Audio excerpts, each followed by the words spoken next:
For decades, his true identity has so far eluded the public. He appears in many nations around the world, leaving only his very recognizable calling card behind, stenciled artwork that commentates on social and political issues. Yet, regardless of his anonymity, Banksy has still amassed millions in his fortune.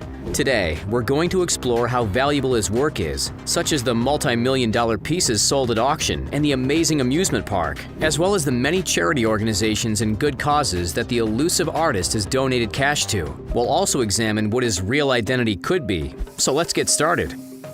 The mysterious artist known as Banksy first got started with his art in 1990. Yet his first step into the public eye happened in 1997.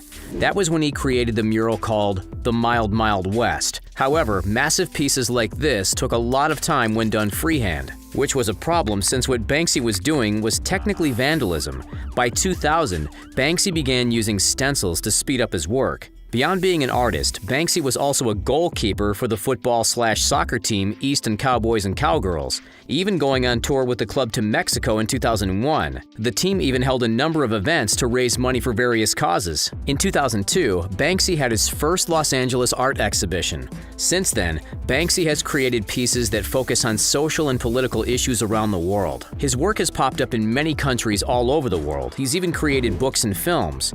Due to his success, Banksy is said to have a net worth of $50 million, which isn't too bad considering his real identity is still a bit of a mystery. One of his most famous pieces is The Girl with Balloon. It was first made in 2002 on the side of a Waterloo Bridge in London. Since then, the piece has popped up in a number of locations around the world. In 2018, at Sotheby's auction in London, a 2006 original framed Banksy drawing of The Girl with Balloon was sold at auction for £1,042,000, which is around $1.4 million. However, as soon as the auction for the piece was over, the art world would be left stunned. The pricey paper was suddenly dragged through the bottom of the frame and was shredded. The paper would stop nearly halfway through the process. Banksy stated that he had the self-destruct shredder installed in case anyone tried to sell it. He also said it wasn't meant to stop halfway through. Sotheby's claims they had no idea this was going to happen. However, there is speculation that it was all a big stunt. The newly ripped piece was renamed Love is in the Bin and was still sold at the agreed price. The stunt and attention it received likely raised the piece's already pricey value. One of the first pieces to gain mainstream notoriety for Banksy was called Love is in the Air. Also called Flower Thrower, the art shows a rioting man throwing a bouquet of flowers instead of something more dangerous. It was first seen during 2003 on the West Bank Wall in Jerusalem, Israel. Since then, the image has become one of the most well-known creations of Banksy. In 2014, Banksy successfully applied to trademark the image. However, the greeting card company Full Color Black challenged the trademark, as the company had used the image and other Banksy work on their products. Due to the challenge, Banksy opened up a pop-up shop called Gross Domestic Product during 2019 in Croydon, England. He was advised by his lawyer to do this in order to cement his trademark claim, and other merchandise was sold as well. Yet it all came crashing down. Judges at the European Union Intellectual Property Office eventually ruled in Full Color Black's favor. They stated that due to his work being sprayed on public property, his anonymity, and his previous lack of copyright interest all caused this decision. In 2006, Banksy created another iconic piece. This time, it was sprayed in Bristol, England. It shows an unclothed man hiding, holding onto a windowsill, while a barely clothed woman and her assumed husband searches for the man.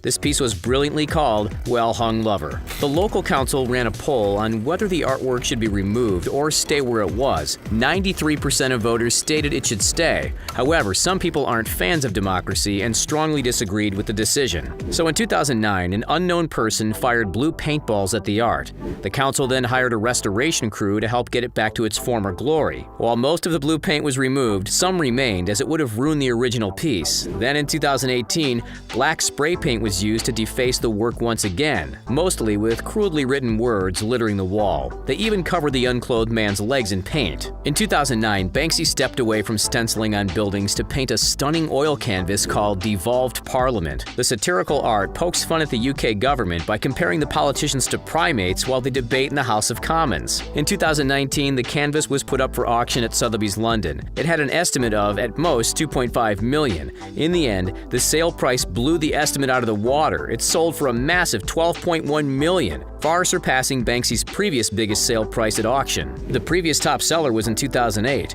The work titled Keep It Spotless was sold for $1.9 million at Sotheby's, New York. In August 2015, Banksy created what he describes as a, quote, family theme park unsuitable for small children, unquote. The doors to Dismaland were opened in the seaside town of Weston-super-Mare, England, a satirical play on an amusement park.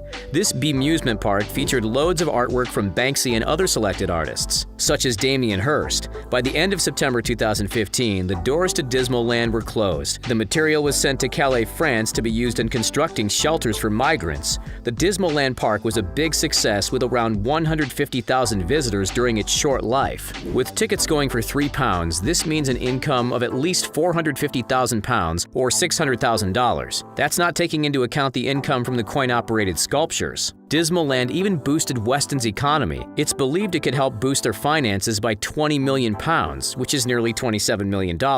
Even though he has a massive net worth, Banksy doesn't just hoard all that cash for himself. Instead, one of his biggest expenditures seems to be donating the money to a number of causes close to his heart. The Banksy artwork titled Civilian Drone Strike was just put up for auction in 2017. It was sold for a total of £205,000, which is around $272,000. The proceeds were then split between two groups. One was Campaign Against Arms Trade, who was aiming to end the international arms trade. The other receiver was the human rights organization Reprieve. One of the highlights for Dismaland was the haunting sculpture showing a boat overfilled with refugees. In 2018, Banksy announced a competition.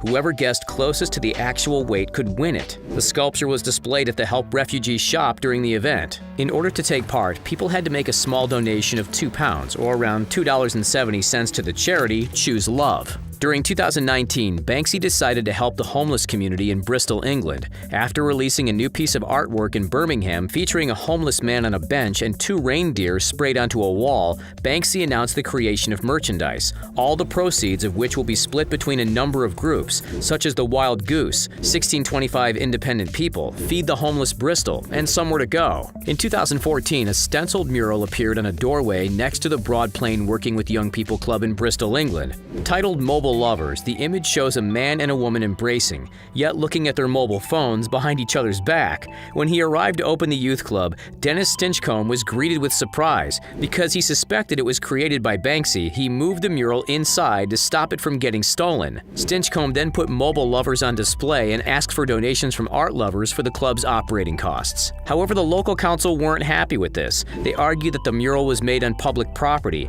As such, they took possession of it and placed it in a museum. Stinchcombe then received a letter from Banksy that confirmed it was from him. Banksy stated he admired Stinchcombe's work and hoped the mural will help with the club. Eventually, Stinchcombe got the mural back from the council. He then sold it to a private buyer for £403,000, around $537,000, which kept the youth club open. While the world was gripped in the worldwide event, Banksy wanted to help where he could. As such, he placed 3 of his works up for auction in July 2020. The proceeds would go to help fund a new acute stroke unit and buying children's rehabilitation equipment for the hospital, the Bethlehem Arab Society for Rehabilitation. In the end, a total of £2.2 million was brought in. That's nearly $3 million. The identity of Banksy is still a bit of a mystery. If or when the identity of Banksy is confirmed, he might have a few criminal issues to tidy up related to where he's put his art. Regardless, there are a few strong suspects for the title of the underground artist, one of which is Robert Del Naja. Also known as 3D, he's best known for co-founding the band Massive Attack. On top of this, Del Naja has a long history with Banksy. After all, he was a graffiti artist alongside Banksy before he moved into music. He even made an appearance in Banksy's 2010 film Exit Through the Gift Shop. The main evidence for Del Naja is that a number of Banksy's art has appeared in the same cities that Massive Attack had recently performed in. James Howlett, the artist behind the designs for the band Gorillaz and the co-creator of the comic series Tank Girl, is also linked to being Banksy.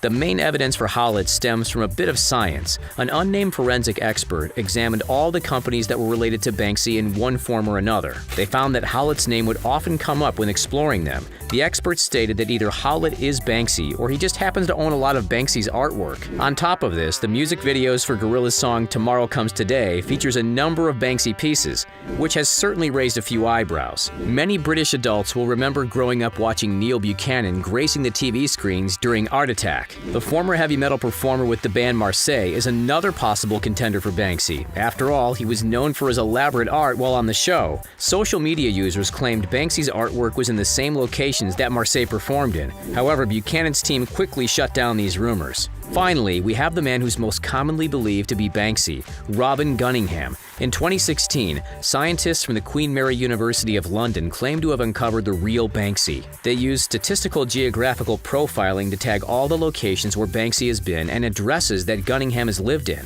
After all, Gunningham was first mentioned as Banksy in an article during 2008 by the Mail on Sunday. Investigations by other newspapers discovered that Gunningham used the name Robin Banks before being shortened to Banksy. However, this is disputed. Final fact time. In 2004, Banksy released Die Face Tenor. 1 million fake 10-pound notes were created for the stunt. Instead of the Queen's face on the note, it had Princess Diana. It has other changes like reading Banksy of England and trust no one under the portrait of Charles Darwin. Anyway, thanks for joining us today. We'll see you next time.